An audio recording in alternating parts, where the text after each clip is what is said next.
বাংলাদেশের নতুন রাজনৈতিক দল গঠন করবে ছাত্র সমাজ।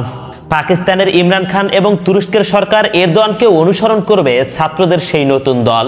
আমরা ইতিমধ্যেই জানতে পেরেছি বাংলাদেশে একটি নতুন ছাত্রভিত্তিক রাজনৈতিক দল খুব শীঘ্রই আত্মপ্রকাশ করতে যাচ্ছে।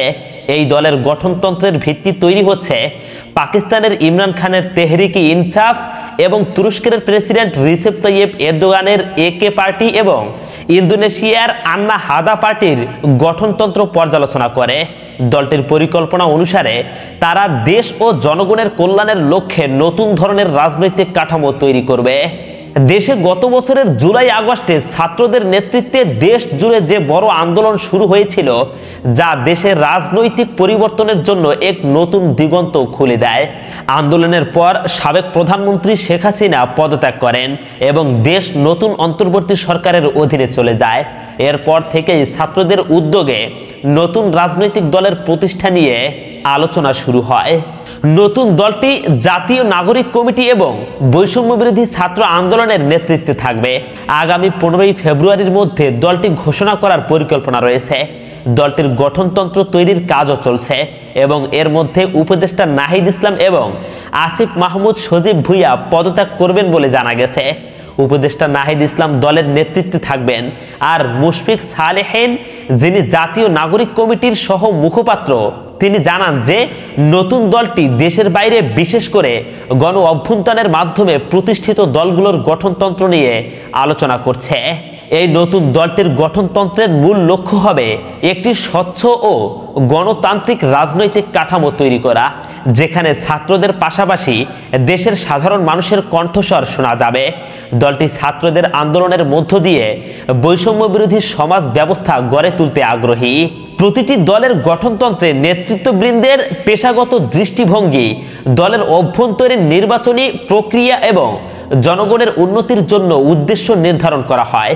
বিশেষত তেহরিকি ইনসাফ এবং একে পার্টির মতো দলগুলোতে গণতান্ত্রিক দৃষ্টিভঙ্গি ও জনগণের প্রতি দায়বদ্ধতা থাকে, যা এই নতুন দলের প্রতিও প্রভাব ফেলতে পারে। নতুন দলের আত্মপ্রকাশ রাজনৈতিক দৃশ্যে একটি পরিবর্তন আনবে বলে ধারণা করা হচ্ছে এবং তাদের লক্ষ্য হবে দেশবাসীর জন্য একটি নতুন আশা ও সুযোগ সৃষ্টি করা।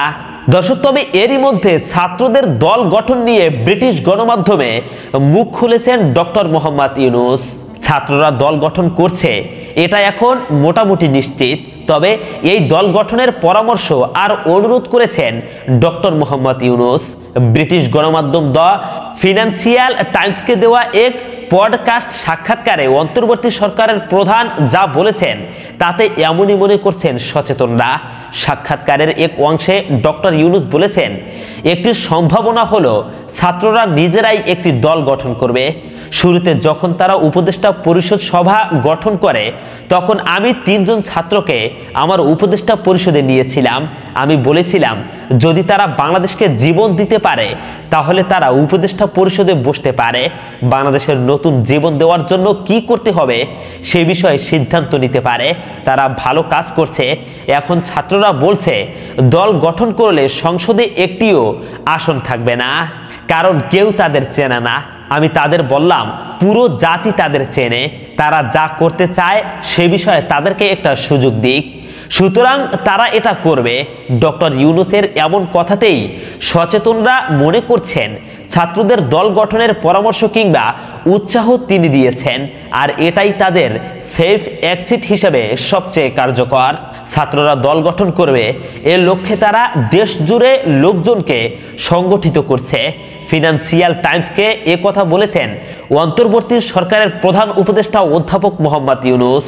বিশ্ব অর্থনৈতিক ফোরামের বার্ষিক সম্মেলন উপলক্ষে সম্প্রতি সুইজারল্যান্ডের দাভোসে সফর করেন প্রধান উপদেষ্টা।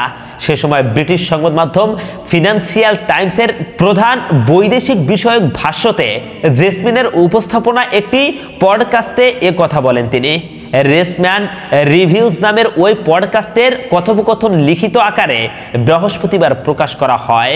পডকাস্টে বাংলাদেশে আগামী জাতীয় নির্বাচন নিয়ে এক প্রশ্নের জবাবে অধ্যাপক ডক্টর মোহাম্মদ ইউনূস বলেন, তিনি নির্বাচনের সম্ভাব্য যে দুটি সময়ের কথা বলেছেন তা ভালো সময়, কারণ তিনি জাতীয় ঐক্য ধরে রাখছেন, তিনি তা থেকে বিচ্যুত হতে চান না।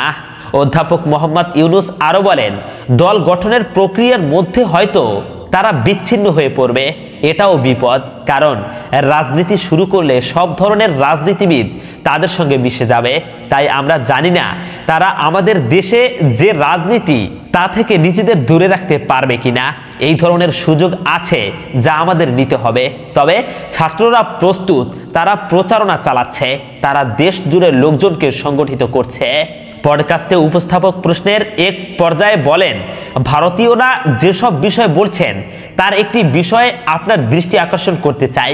তারা বলছে বাংলাদেশের অবস্থান খুবই নাজুক, অথবা ইউনূস হয়তো ঠিক থাকতে পারেন, কিন্তু সেখানে ইসলামিস্টরা রয়েছেন যারা দেশের নিয়ন্ত্রণ নিতে যাচ্ছে।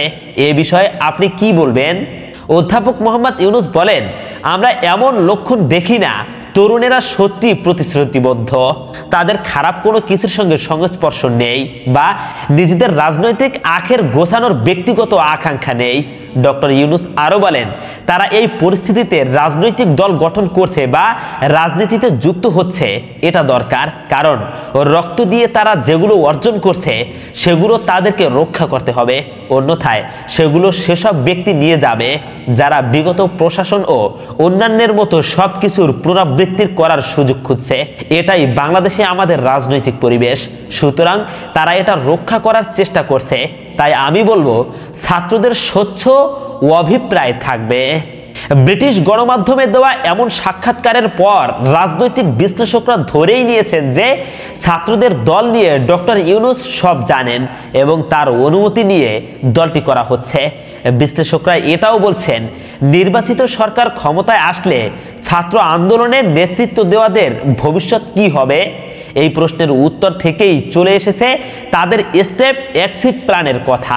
সেই হিসেবে রাজনৈতিক দল গঠন করাই শ্রেয় এবং সেটাই তারা করছেন। দর্শক, তবে আমি আপনাদের সামনে একটি প্রশ্ন ছুড়ে দিতে চাই, তা হলো, আপনি কি চান ছাত্ররা রাজনৈতিক দল গঠন করুক? ছাত্র সমাজ রক্ত দিয়ে যে বাংলাদেশকে স্বাধীন করেছে সেই বাংলাদেশের স্বাধীনতাকে তারা রাজনৈতিক পর্যায়ে ধরে রাখুক, এটা কি আপনি চান? তাহলে অবশ্যই কমেন্ট করে আপনার মূল্যবান মন্তব্যটি জানাবেন এবং অনুরোধ থাকবে আমাদের চ্যানেলটিকে সাবস্ক্রাইব করার। আসসালামু আলাইকুম ওয়া রাহমাতুল্লাহ।